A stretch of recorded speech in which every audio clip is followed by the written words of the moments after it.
As floodwaters continue to threaten Sydney's outer regions, this flood event, wherever you are in New South Wales, is not over. For flood-stricken towns along the northern rivers, an emergency of a different kind is unfolding. These communities have been through a hell of a lot. We have a long road of recovery ahead.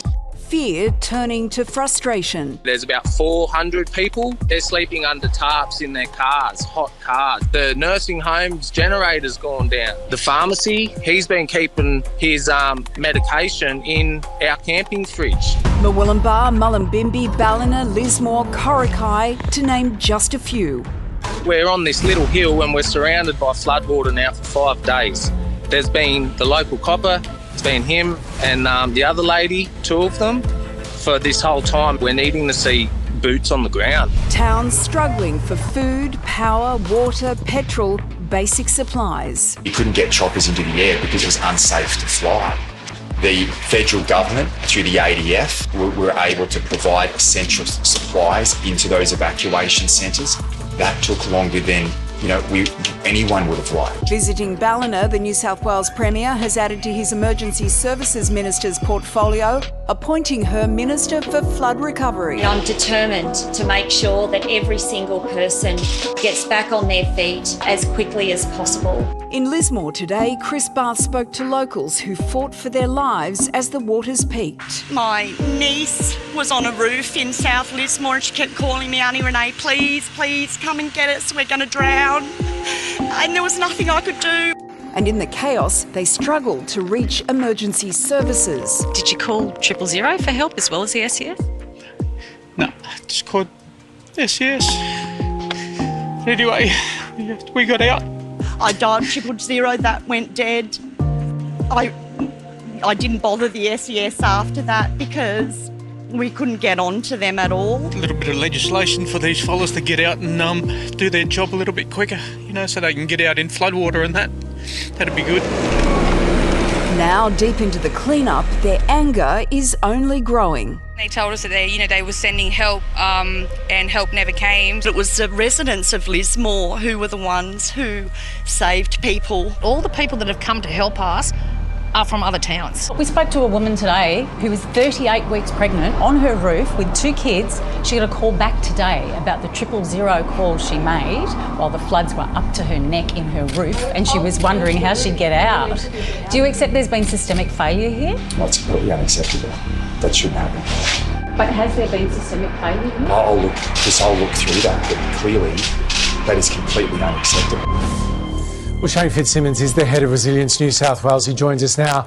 Can I just start with that point, Shane, that you heard there? Has the system failed the people that are still waiting for help in the middle of this crisis and after it? Hamish, I think this is a disaster in the truest sense of the word.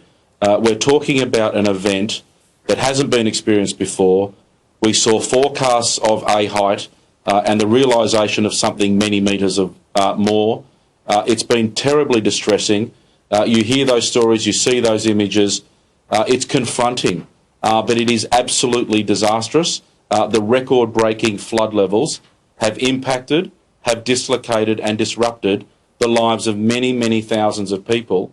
And the realisation, of course, is the floods turned deadly. I think the reality is the extraordinary scale of this event. We've seen the State Emergency Service leading a remarkable, joined-up, coordinated response effort. All the agencies and arms of government, community partner organisations, community members themselves, and of course, our Commonwealth partners and the ADF. I understand and appreciate very much why people are distressed. This is just another disaster in a long line of disastrous, disruptive events that many people of New South Wales have been experiencing over recent years. But the efforts together are very much about trying to save and protect everybody. Forgive me, Shane, but if you're saying this is this very joined-up effort between all of the different agencies and different levels of government, why are there still communities waiting for assistance tonight? I got briefings earlier this afternoon. The SES and the police have been identifying through the local leadership, through the local operational teams up there, where there are isolated communities. There's still plenty of communities and individual properties that are isolated. There's been a significant movement using aircraft and other means to get supplies, to get materials, to get goods and essential items into people that are displaced and isolated. The scale and magnitude cannot be underestimated. This is extremely complex, it's extremely difficult, and for many days it was nigh impossible to access these areas because of the weather. I just want to pull you up there, though, because even at this program, we're being inundated with stories from people from the north coast of New South Wales, desperate to get their message heard because they can't seem to connect with the authorities that they need to deliver their help to them. So if they can contact us and say, look, we're just not getting through, can you please help us? Doesn't it tell you that this system's failed? I would encourage you, Hamish, if you've got any details of people or areas where there is not stuff getting through, please share them, please pass them on, because I do know, and I've been briefed again today by the lead agency and the police and all those services, they're identifying and getting supplies and materials to people as the best they can. If we know where these areas are, then absolutely the teams can action them. Shane, Mullumbimby, Lismore, Corrickide, the list goes on. We have got literally thousands of messages from people desperate for help, and that's been going on for days. You would have heard just then we spoke to Corrickide local Isaac. Here's a little bit more of what he had to say.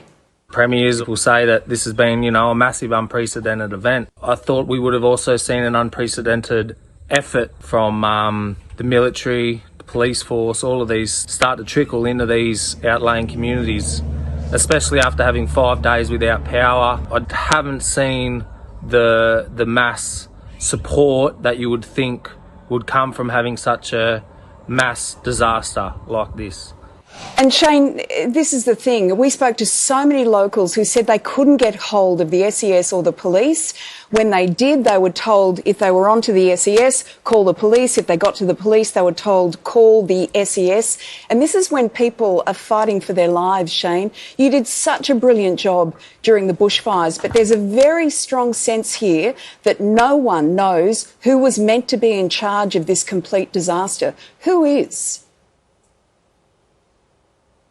Look, it's unequivocal. The State Emergency Service and Commissioner Carleen York is the lead agency for the response to this disastrous storm and flood event. They are supported by the New South Wales Police and all the emergency management organisations. We are one of those support entities that come in underneath, particularly with some of the welfare relief and support arrangements. We will transition through to the recovery once the response and rescue effort subsides.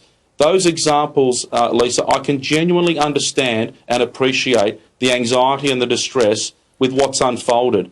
But equally, it's been an extraordinary task, an extraordinary undertaking, and we have got the Defence Forces, we have got police and emergency services, we've got interstate teams coming from all across different parts of Australia, and this was happening concurrently with colleagues up in Queensland as well. Do you think the SES is actually equipped to deal with a disaster of this scale? Shane, I think we all know what it was like when you were in charge during the bushfires. This is totally different. It's a mess. People don't know who is in charge. People are clearly not getting the help they need.